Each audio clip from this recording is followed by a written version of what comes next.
Alright everyone, so in this video I'm going to be talking about another important mindset topic, which is self-reliance. So first off, what is self-reliance? Well, self-reliance is basically the ability for you to rely on yourself when things get difficult. And so why is this important? Well, this is especially important as an entrepreneur. If we take this course for example, with this course I'm going to give you the exact step-by-step blueprint that you can use to start your own profitable one-product store. However, you're still the one who needs to execute it, fill the missing gaps, and make it your own. And you're the only person who can do that. I can't do that for you, and you need to be able to rely on yourself to take in the information from this course and execute upon it. And so for this, you need to be self-reliant. Now, another thing is you need to be self-reliant enough to find information by yourself when you get stuck, when something doesn't click, or there's missing gaps and there's something that you don't understand. You need to be able to find information by yourself. We do have a support team for this course, and you can email us, but most of the time you can just find the answer to your questions by using something like Google or by asking people involved in the space. And you need to be able to be self-reliant and find information by yourself. Otherwise, you're going to have a really hard time in the long run, because every day you're going to have some of these questions that you need an answer to, right? Every day. And you need to be able to research on Google to learn how to take in information from different sources and come to your own conclusions. You can't just expect to be spoon-fed your whole life. Another thing is that you need to make decisions all the time as an entrepreneur. You can't rely on anyone else to make them for you. And this is extremely important as well. And that's pretty much what being an entrepreneur is. It's making difficult decisions all the time. And so the only way that you can handle that is if you're self-reliant and if you're confident in your own decision-making ability. Now, another important topic is finding information by yourself. So I touched a little bit on this in the last slide, but this is extremely important. So as an entrepreneur, Google is going to be your best friend. Now, specifically for this niche of dropshipping and online marketing, it evolves extremely rapidly. So when you are searching for information on Google, make sure that you only look at content updated within the last 6 months to 1 year. Anything past 1 year is sort of outdated. So look at recent content. The more recent, the better. Now, if you can't find anything on Google, if you have a question, you can't find anything on Google, then for advanced questions, Facebook groups are extremely useful. So since you purchased this course, you have access to the private group for this course. You can ask the question there, and you'll have a bunch of people who can try to help you.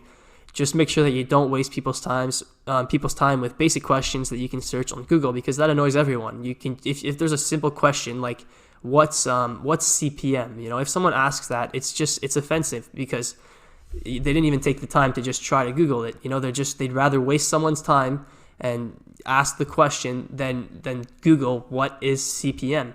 And when I see someone like that who asks basic questions that they could just ask on Google, that's a huge sign to me that that person is not going to succeed as an entrepreneur. Because if they can't even search information by themselves, and for something that simple, how are they going to work out the higher level stuff when it's actually complicated? And so you need to be able to find information about yourself. This is really important. Now, another thing I want to touch on is the best way to learn. And there's two best ways to learn in my opinion. So number one is learning by analyzing your competition.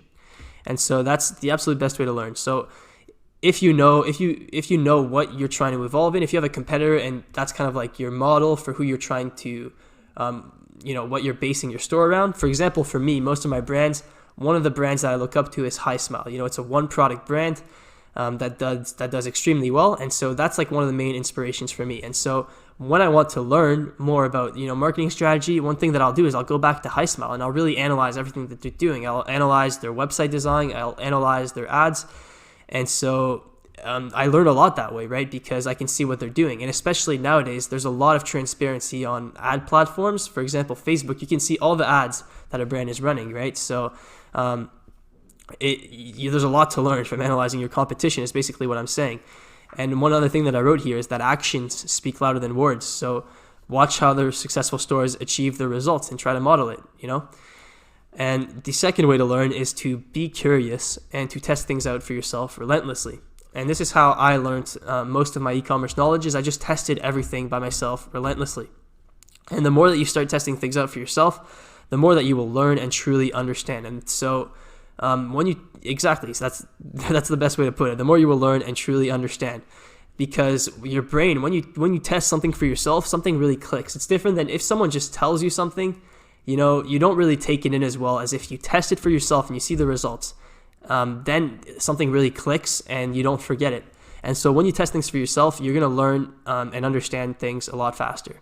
And so I would definitely suggest that you test things relentlessly, and whenever you have a new idea, test it. Whenever you have, something, just basically test everything that you can, and you'll see that it helps you a lot in learning and understanding things better. So this is a quote from Thomas Edison, which really goes with what I was just saying there, is that I have not failed, I have just found 10,000 ways that won't work. And he's referring to the light bulb, right? When he was trying to invent the light bulb, he tried like 10,000 different filaments, and none of them would work. And the way he sees it is he found 10,000 ways that don't work. And you can make a parallel with that to like Facebook ads, for example. You could say I haven't failed. I've just found 100 audiences that don't work. I've just found 100 interests that don't work. And I can totally relate to this, especially for like scaling. I've tested so many different ways to scale and, running Facebook ads at scale. And I found there's so many ways that don't work, but you just need one way that does work. And so I really like this quote. I've just found 10,000 ways that won't work. And that's finding ways that don't work is just as useful as finding ways that do work, right? Because now you have less options, and it's like a process by elimination. Now, the last thing that I want to touch on in this lesson about self-reliance is blocking out the noise, because there's a lot of noise in this space, in the dropshipping and e-commerce space. There's a lot of noise. Everyone is claiming to have like a new strategy or a new software that will help you make more money quickly and easily. You need to block out this noise. Most of the time, it's complete BS, and it's just people trying to sell you a course or a program or whatever. There's a lot of money to be made in this niche for marketers, and so everyone's trying to sell you something. You need to block out all the noise because it's just a massive distraction. You want to focus on a proven method, so rationally ask yourself, what is a proven method that I know people or I've seen people have success with, and then focus on that and just keep working at that for at least a year and block out the noise. So avoid YouTube, avoid Instagram, avoid Facebook, avoid all of that, and just focus on your own thing. And that's what I did when I first got involved in e-commerce. I was completely immersed in it, and I would avoid social media for the most part, especially the side of social media of drop shipping and e-commerce, right? So now I'm involved on it because I make videos about drop shipping, but before I never went on it at all. So I didn't know any of those guys who were selling courses because I didn't care to look up anything on drop shipping on YouTube. I just tested things for myself, and I read blogs, and I learned by analyzing the competition. And so you really don't need social media, and if anything, it's just going to distract you enormously. So I would definitely avoid that. You just avoid YouTube especially for dropshipping, because there's so many people trying to sell you their course. So just avoid YouTube, and otherwise you're going to get overwhelmed really easily. And the last thing is focus on things that matter and that you can control. So this is a good little diagram.